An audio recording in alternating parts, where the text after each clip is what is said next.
Over the past few years, SEAT have grown and grown their market share, and in 2020 they actually nearly made it into the top 10 best-selling brands in Ireland. Now this is no easy feat, and it's down to a number of factors. First and foremost, the SEAT Leon continues to be very popular and extremely successful. Add in the fact that SEAT have nailed the SUV with the Arona and of course the Ateca, and couple that all together with some clever marketing, and all of a sudden you've got the perfect storm. So perfect that SEAT have decided to launch another brand, CUPRA, and they've built a car from the ground up, the CUPRA Formentor. Now the CUPRA is a well-known brand for the petrol heads amongst us. It's always been SEAT's M, SEAT's RS, SEAT's AMG. It's been the top of the line faster cars that it has been appointed to, and now in more recent years CUPRA have gone out and become a brand of its own, and this, the Formentor, is its very first car that they've built from the ground up. This particular one is a 1.5 litre TSI. It's got 150 horsepower, and so it is essentially a slow version of a fast version of a slow version of a car. It's a bit weird, but to be completely honest, I don't really care because it looks absolutely drop dead gorgeous.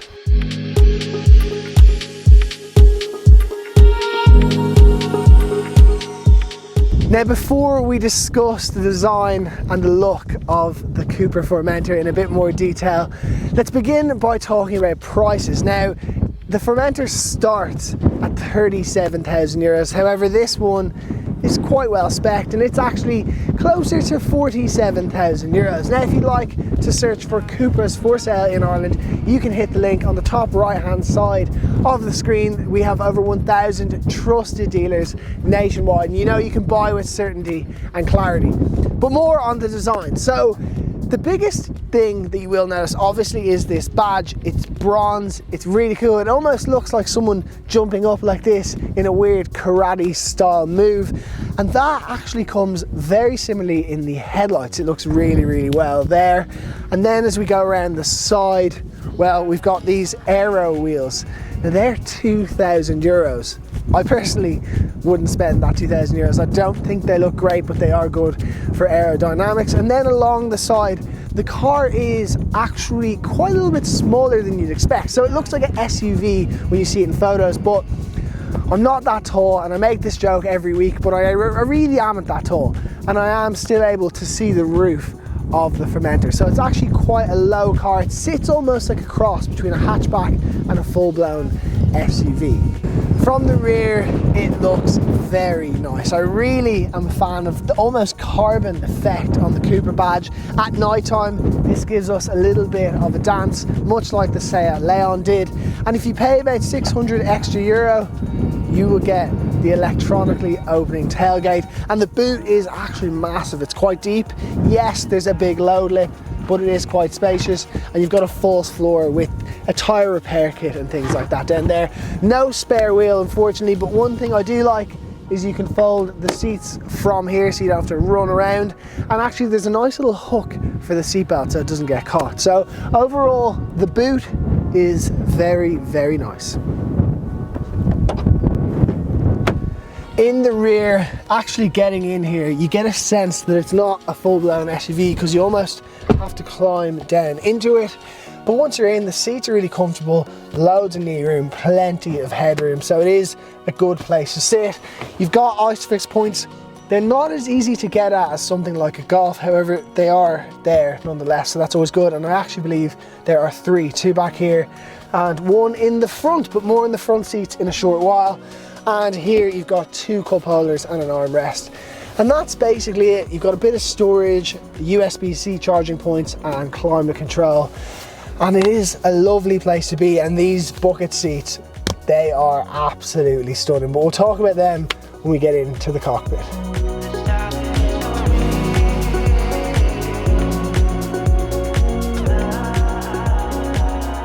here it is then, the CUPRA Formentor's party piece, the interior. Now these seats, I believe they're about 1,300 euros, but please, if you're buying one of these, spec it, because even if you don't want them, the resale value on these is going to be fantastic. They are so comfortable. I'm always confused why Volkswagen are the main brand within the Volkswagen group. However, they get the worst seats, because these are insane. And the other seats that are absolutely unbelievable looking are the Skoda kind of VRS seats. But anyway, more on the CUPRA. So in here, it feels exclusive. It feels very, very premium. That's the really best way to describe it. So the standard spec includes this 12-inch screen, heated steering wheel, digital display, adaptive cruise control. The standard spec is phenomenal. Now, the whole kind of bronze theme throughout is really, really nice. I love that the vents are the same kind of, they have the same look as the front grille. And then obviously being part of the Volkswagen group, everything just works. The armrest is fully adjustable. You can have it exactly like you like. There's 2 drink holders here. I'm becoming very fond of putting my phone in that kind of phone holder. There's also a bit of a pen holder there. Wireless charging down there. USB-C charging points. Big, big glove box. It's literally just ticking absolutely every single box. Now the infotainment system is potentially one that's it's really being let down, and unfortunately this is just some sort of bug in a software that's going on across the board in Volkswagen Group cars, and it's really just not that good. Yeah, the screen is big and Apple CarPlay is wireless, which is fantastic, but it's just kind of a little bit buggy and a little bit difficult to navigate. The touch isn't 100% consistent all the time, and that's probably the only thing that is maybe not making Volkswagen Group cars the best cars in the business. Then over here, this digital display, which as we said comes standard, is phenomenal. You can completely customize the view. It is really, really good, and I don't think any other brand are doing a better version of this than the kind of Volkswagen Group. And overall in here, it feels, as I said, it has an aura of exclusivity and really, really does just feel very premium.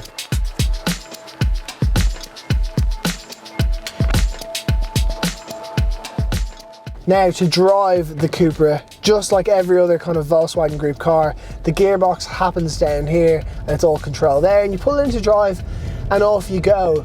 Now, first of all, let's talk around town, and to be completely honest, it's very easy to drive. It's very interesting because online it looks really, really big, but when you see it in the flesh, it's a little bit smaller, and where that becomes very handy is getting in and out of car parks, tight spots, avoiding curbs. It's really, really easy to drive around town. So that is a big plus. Then when you actually get out onto the open roads, again, it feels really nice. So I've got the seat very low. Now these seats are electronically adjustable.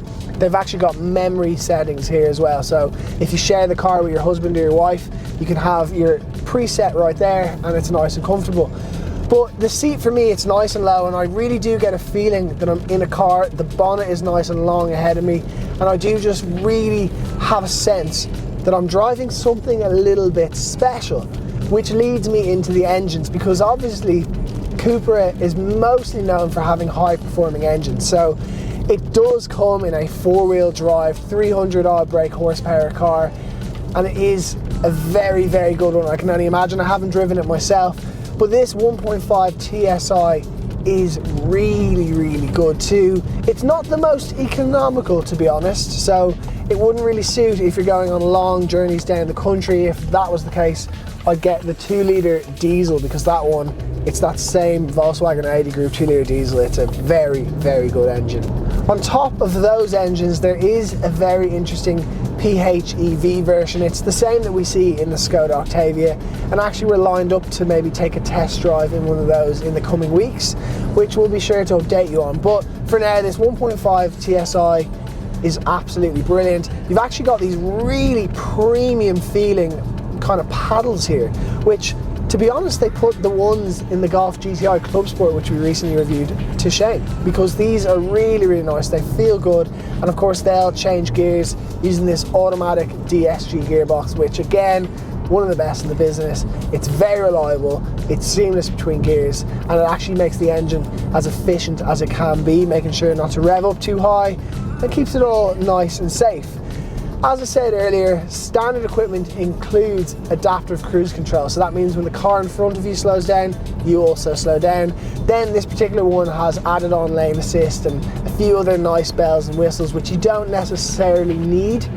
One really cool feature is when you're on the motorway, this actually lights up as your blind spot monitor. So if there's a car in that kind of spot that you can't really see back there, this will be illuminated here, which is a very nice touch.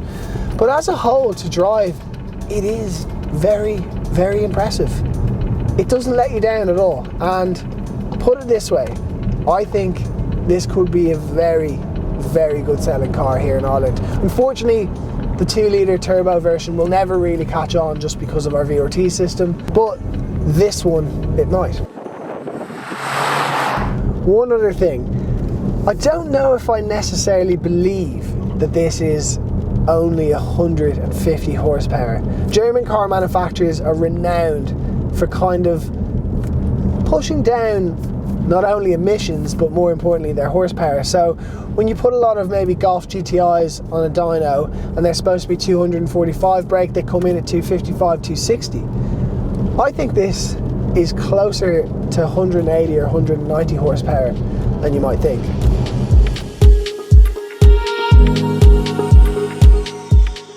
Just like every car review, we discuss some of our favourite and least favourite things about the car reviewing.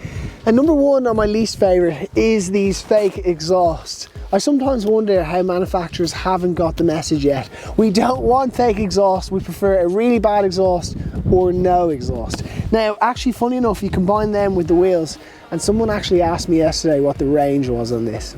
I told them probably 700 or 800 kilometres. They were pretty blown away. They didn't know it's petrol.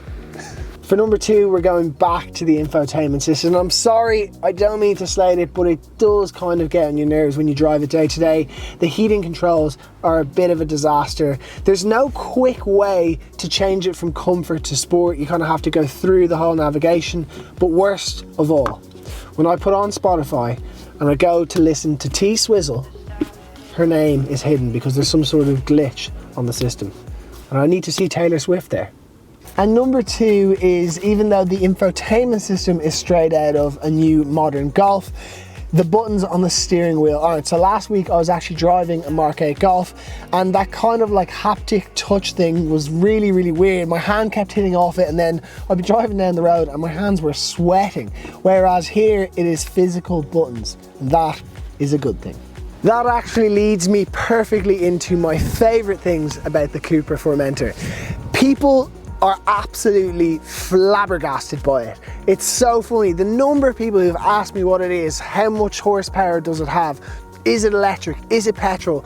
Today, 2 vans on the motorway went past me and both of them gave me a thumbs up. I just think it's potentially one of the most unusual, but also probably the best looking car that I've seen come out on the market in a long, long time. Like, I really, really mean that. It is stunning.